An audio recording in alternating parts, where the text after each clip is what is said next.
Donc, pour The Amanda Show, Amanda Bynes a fait beaucoup de scènes à caractère sexuel.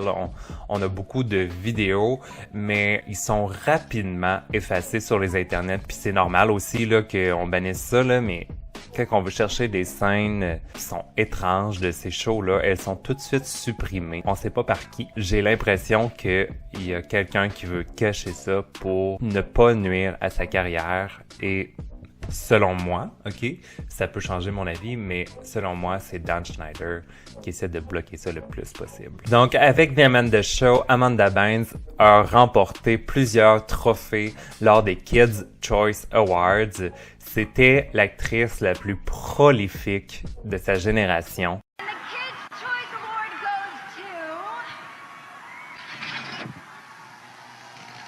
Amanda Bynes!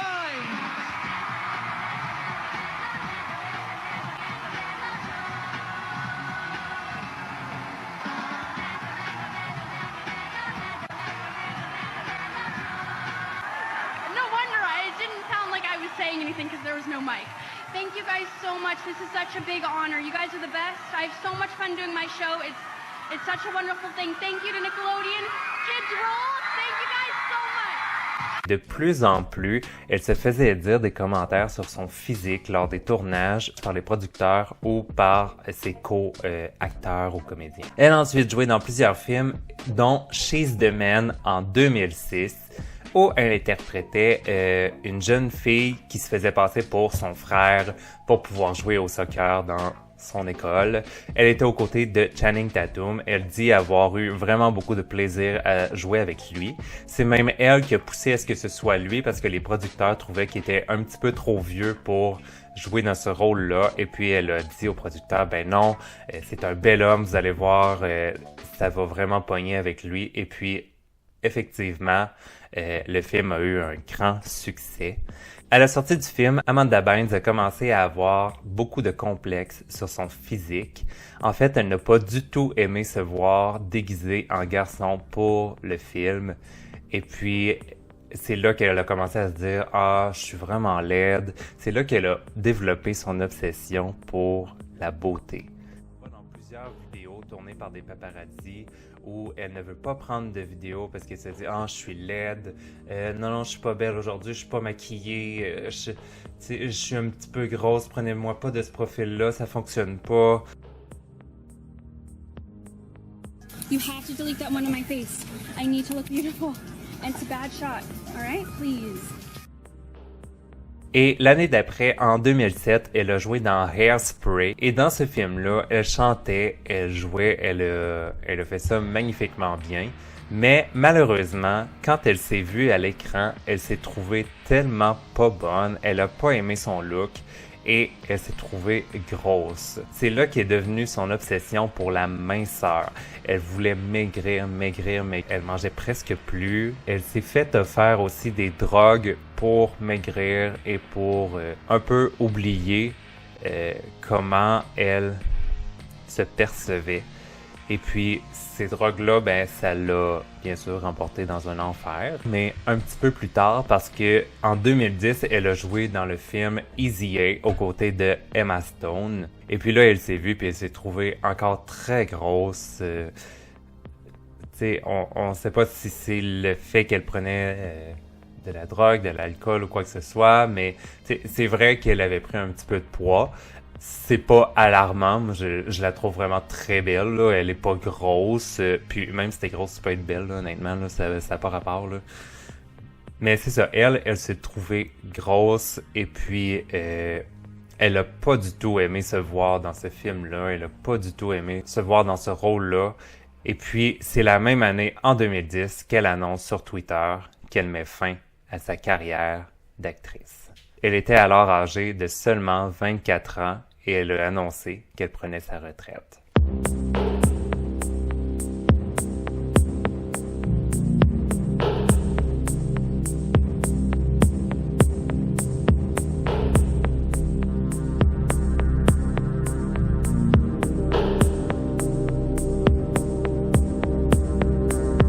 À partir de 2013, c'est là que la vie d'Amanda commence vraiment à tout basculer. Là, on se rappelle qu'on ne la voit plus du tout. Dans nos écrans, la télévision et tout ça, les paparazzis courent après elle. Elle prend de la drogue, elle prend de l'alcool.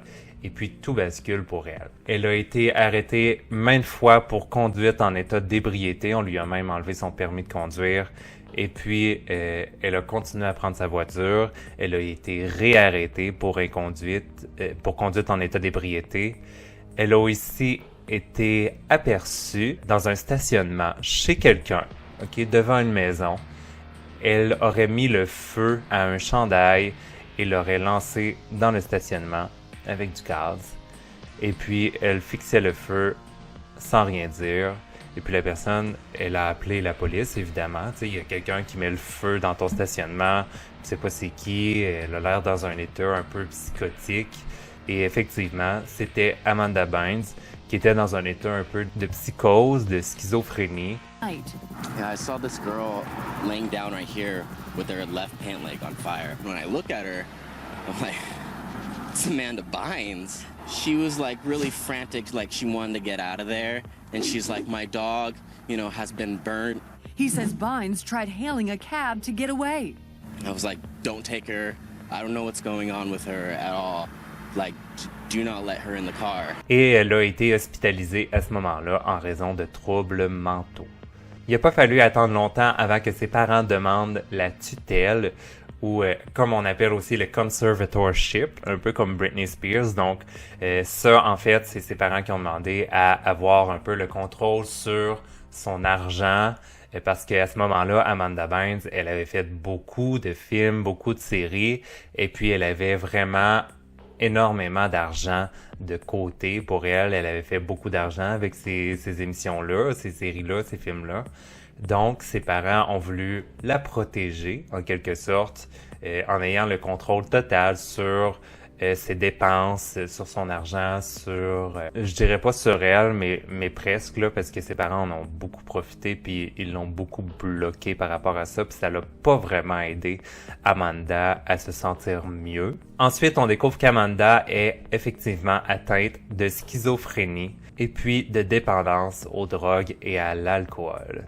D'ailleurs, sur les plateaux, on lui offrait souvent comme une petite drogue. Ça arrive souvent là, dans les plateaux de tournage à Hollywood. Là. C'est le côté sombre un peu de ça. Là. Et puis, c'est ça. Elle a complètement dérapé. Dans ces années-là, après 2013 jusqu'à 2018, Amanda Bynes a complètement changé de look. Et on la voit vraiment faire des trucs étranges, oui, il y a eu le feu, oui, il y a eu les conduites en état d'ébriété.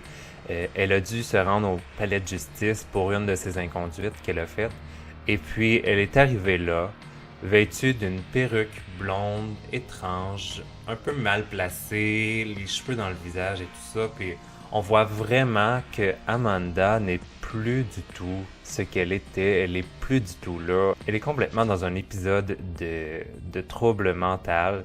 J'aime pas ça dire ça, mais c'est vraiment ça, en fait. Ensuite de ça, elle change son look. Tu vois que son apparence change. Un peu à cause de l'alcool, de la drogue. Ça change beaucoup ton apparence quand t'en prends en grande quantité. Surtout la drogue, en fait. Et puis, elle a des fréquentations pas très recommandables. Paul told me that he stopped taking his medications. I looked at his phone and he was looking at mom and son porn. He vandalized his mom's home. He broke all of her pictures and put salmon under her bed. His behavior is alarming and I'm afraid of what he'll do. I forgot to mention, I found Paul's stash of crack cocaine. He's been using for the past 6 months. He needs serious help. I kicked him out of my house. Correction. Paul looked up MILFs. Moms and Sons just popped up. Also, I went to CVS, bought a drug test. alcohol tested clean. Elle sort avec des gens qui semblent profiter d'elle, qui semblent vouloir un peu son argent. Elle a, heureusement pour elle, en 2017, la tutelle de ses parents a été retirée.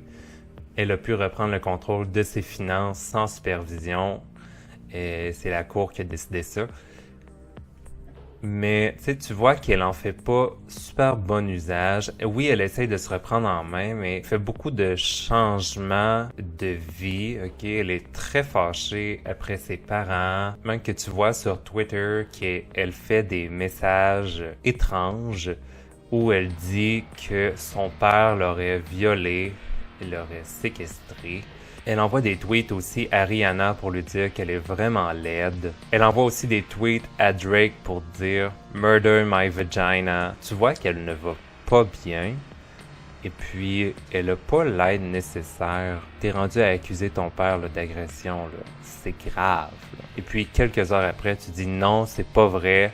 C'est les voix dans ma tête. C'est la puce électronique que j'ai d'implanter dans moi qui me fait dire ces choses-là. » Tu vois que Amanda, elle a vraiment besoin d'aide, puis il y a personne qui est là pour l'aider. Puis je trouve ça tellement triste pour elle. Il y a plusieurs tweets aussi qui ont été mis par Amanda Bynes puis qui ont été retirés tout de suite par la suite. Des tweets qui accusaient Dan Schneider d'agression et tout ça, mais elle l'a tout de suite retiré.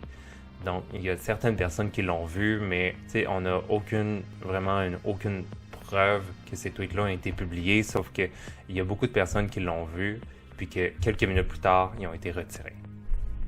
Et puis, moi, je pense que ces tweets-là ont vraiment été publiés parce que c'est juste de voir l'attitude que Dan Schneider avait avec elle, c'est sûr qu'il a profité d'elle, sachant que ses parents n'étaient pas sur le plateau, sachant que c'était une petite fille vulnérable qui voulait entrer dans l'industrie, c'est sûr qu'il a profité d'elle. C'était un homme vraiment comme ça.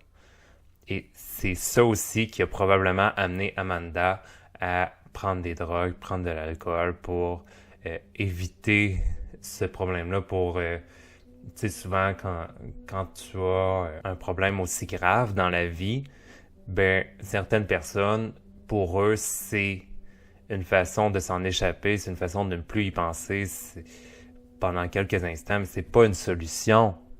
Sauf que eux, ils voient ça comme une solution pour dire « Hey, ben pendant quelques heures, j'aurais pu cette pensée-là en tête, j'aurais pu ces traumatismes-là en tête. » Et c'est ça qui est arrivé avec Amanda Bynes. Si vous voulez d'autres mises à jour sur le cas d'Amanda Bynes, entre autres sur sa nouvelle carrière, ses nouvelles fréquentations, le podcast qu'elle a essayé de faire, puis qu'en fait compte, on s'est rendu compte que c'était avec un criminel, suivez-moi sur Instagram, je vais mettre le lien juste ici dans la barre d'infos. Merci d'avoir écouté la vidéo. Merci, bonsoir!